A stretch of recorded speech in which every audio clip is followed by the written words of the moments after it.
उत्तर प्रदेश की राजनीति में पिछले दिनों उस समय हलचल तेज हो गई जब भारतीय जनता पार्टी के ब्राह्मण विधायकों की एक बैठक सामने आई। इस बैठक ने न सिर्फ राजनीतिक गलियारों में बल्कि सोशल मीडिया से लेकर विपक्षी खेमे तक कई तरह के सवाल खड़े कर दिए। कयास लगाए जाने लगे कि क्या ये बैठक सत्ता के भीतर किसी बड़े बदलाव या असंतोष का संकेत है। सियासी चर्चाओं का दौर इतना तेज हुआ कि भाजपा प्रदेश अध्यक्ष पंकज चौधरी को खुद सामने आकर इस तरह की बैठकों को लेकर सख्त चेतावनी देनी पड़ी। उन्होंने साफ कहा कि संगठन के बाहर या बिना अनुमति ऐसी बैठकों को गंभीरता से लिया जाएगा। इन्हीं तमाम अटकलों के बीच कुशीनगर के फाजिलनगर से भाजपा विधायक पीएन पाठक ने इस पूरे मामले पर अपनी प्रतिक्रिया दी है। पीएन पाठक ने कहा कि बैठक को लेकर जो भ्रम फैलाया जा रहा है वह पूरी तरह निराधार है और पार्टी पूरी तरह एकजुट है। उन्होंने स्पष्ट किया कि भाजपा में कोई गुटबाजी नहीं है और सभी कार्यकर्ता व जनप्रतिनिधि शीर्ष नेतृत्व के साथ मजबूती से खड़े हैं। वहीं दूसरी ओर गोंडा जनपद से जुड़ी राजनीति में भी बयानबाजी तेज हो गई है।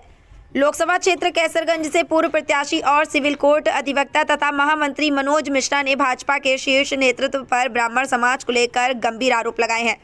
मनोज मिश्रा ने कहा है कि ब्राह्मण समाज की लगातार उपेक्षा हो रही है और पार्टी नेतृत्व को इस पर गंभीरता से आत्ममंथन करने की जरूरत है। इन बयानों के बाद एक बार फिर सवाल उठने लगे कि क्या आने वाले चुनावी समीकरणों में जातीय संतुलन भाजपा के लिए चुनौती बन सकता है।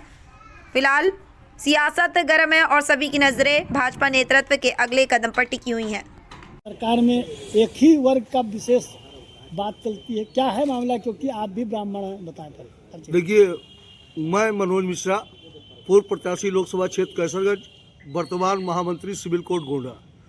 भारतीय जनता पार्टी में एक जाति विशेष की राजनीति हो रही है। इससे पहले कई बार क्षत्रिय विधायकों द्वारा तमाम क्षत्रिय महासभा, करणी सेना, तमाम सेनाओं को लेकर क्षत्रियों द्वारा प्रदर्शन किया गया, लेकिन भाजपा सरकार मौन रही और भाजपा में ब्राह्मण घुटन महसूस कर रहे हैं। देखिए, ब्राह्मणों ने अगर एक साथ बैठकर अपने परिवार में बैठकर अपनों के साथ बैठकर अपना दुख दर्द साझा कर लिया, ये बात भाजपा के प्रदेश अध्यक्ष को कतई नागवार गुजरी और योगी जी ने भी इस पर चुप्पी साध रखी है, जिससे उत्तर प्रदेश में 17% 16% ब्राह्मण मतदाता वर्तमान समय में डिस्टर्ब हैं और भाजपा ब्राह्मण विरोधी इसलिए जानी जा रही क्योंकि भाजपा के प्रदेश अध्यक्ष को ऐसी उटपटांग बातें ब्राह्मण के खिलाफ नहीं बोलनी चाहिए थी। इसकी मैं घोर निंदा करता हूँ।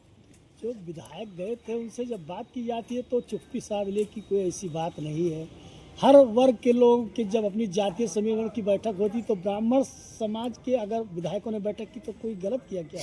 देखिए, ब्राह्मण समाज ये इस भाजपा सरकार में पूरी तरीके से उपेक्षित है और मैं भाजपा के प्रदेश अध्यक्ष की घोर निंदा करता हूँ और मैं पुनः योगी जी से मांग करता हूं कि ब्राह्मणों का इस तरह अपमान ब्राह्मण समाज कतई बर्दाश्त नहीं करेगा और अगर इसी तरह होता रहा तो ब्राह्मणों का अगर दोबारा किसी प्रकार से ब्राह्मण के विरुद्ध कोई टिप्पणी भाजपा सरकार में की गई तो जिला स्तर पर इस मामले में घोर विरोध किया जाएगा और भाजपा पार्टी का विरोध किया जाएगा, भाजपा के नेतृत्व का विरोध किया जाएगा, क्योंकि ब्राह्मण सनातनी है, सनातन की रक्षा करने वाला है और ब्राह्मण धर्म ही एक ऐसा धर्म है जो भारत माता की जय से लेकर के विश्व के कल्याण की बात करता है, बाकी अन्य कोई जात नहीं करती है। सनातन की रक्षा करने वाला ब्राह्मण ही है। आप कह रहे हैं कि भाजपा में ब्राह्मणों का अपमान हो रहा है, वही समाजवादी पार्टी के शिवपाल सिंह यादव ने कहा कि हमारे यहाँ सम्मान मिलेगा। नहीं, हम शिवपाल की बात नहीं करेंगे, शिवपाल की बात अलग है, लेकिन ब्राह्मण का अपमान जो भाजपा के प्रदेश अध्यक्ष ने किया है ये घोर ही निंदनीय है और भविष्य में अगर ऐसी कोई पुनरावृत्ति होगी तो पूरे उत्तर प्रदेश का ब्राह्मण भाजपा का खुला विरोध करेगा और भाजपा का अपमान होगा।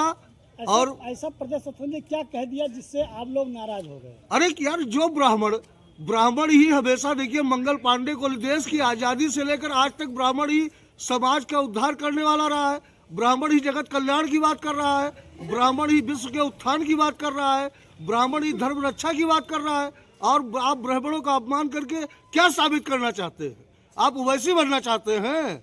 उन्होंने अनुशासनहीनता की बात कही है, कोई ऐसी बात तो निकाली नहीं है। अगर 4 ब्राह्मण 6 ब्राह्मण 10 ब्राह्मण विधायक बैठकर कहीं आपस में चाय पी ले, कोई मीटिंग कर ले, आपस आपसी सुख दुख की बात कर ले तो इसमें अपमान की कौन सी बात भैया आ गई? आप पत्रकार बंधु लोग बताओ कि अपने परिवार के साथ बैठकर बात करना, उनके साथ रहना, इसमें कौन सी गलत बात हो गई भाई? तो जिस तरह से सबका साथ सबका विकास प्रधानमंत्री जी करते हैं, तो क्या ये कुछ हटके नजर आ रहा है? नहीं नहीं भाई, योगी सरकार उत्तर प्रदेश में तो पूरी तरीके से एक जातिवादी राजनीति पे काम कर रही है और ब्राह्मणों का खुलेआम उत्पीड़न हो रहा है।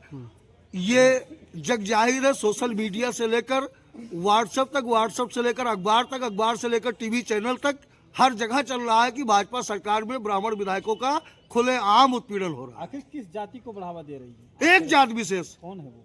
योगी जी ने तो खुद कहा कि मुझे गर्व है कि मैं ठाकुर जात में पैदा हुआ हूँ, मैं ठाकुर हूँ। ये तो हर कोई कहता है। तो जो ब्राह्मण ने मीटिंग कर लिया, कि ब्राह्मण समाज की मीटिंग कर लिया, तो भैया कौन सा अपराध कर दिया ब्राह्मणों ने? तो फिर यही तो मैं जानना चाहता हूँ। तो क्या विधायक लोग घुटन महसूस कर रहे थे? कुछ ऐसी बातें थी जो ब्राह्मण, देखिए विधायक घुटन महसूस करें या ना करें, लेकिन पूरे उत्तर प्रदेश का ब्राह्मण समाज सोशल मीडिया से लेकर के, आप social media platform, TV channel से लेकर अखबार तक, आल यूपी का 17% ब्राह्मण, और ब्राह्मण में इतनी ताकत है कि जिस सरकार को चाहे चुटकी बजा के उखाड़ सकता है, चुटकी बजा के।